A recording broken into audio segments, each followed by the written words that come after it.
Bonjour Rai. Bonjour Thomas.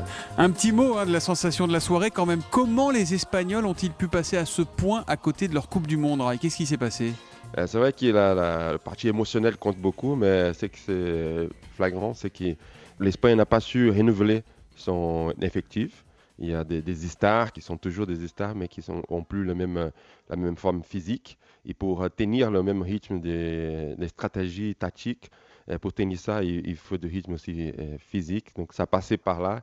Et après la défaite, Hollande, ils ont eu du mal Contre la Hollande, ouais, à se 5-1. remettre. Ils ont pris aussi le Chili qui jouait, on avait l'impression, chez eux, avec plein de supporters très vibrants, avec les Brésiliens.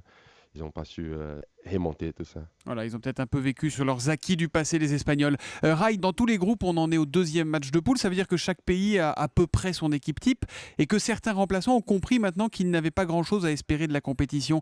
Comment on gère ça dans un groupe pour que ça plombe pas le moral du groupe ou que ça crée pas de tension? Oui, ça c'est typique. Ça dépend de l'état d'esprit des joueurs qui sont remplaçants.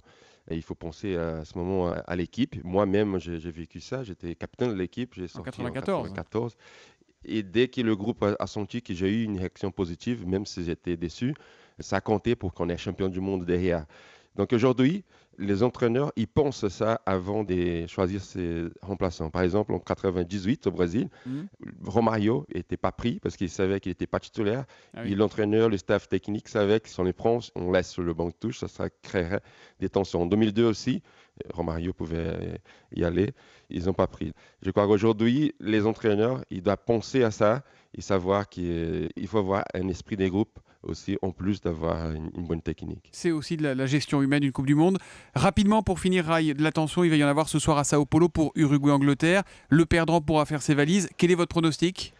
Ouais, même si les équipes sud-américaines qui jouent ici, on voit qu'ils se sont chez eux plus qu'on attendait. Même avec ça, je crois que l'Uruguay a déçu contre Costa Rica. Je crois que c'est l'Angleterre qui va gagner 2-0.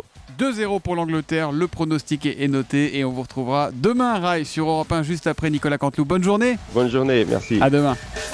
La Coupe du Monde de la FIFA, c'est sur Europe 1.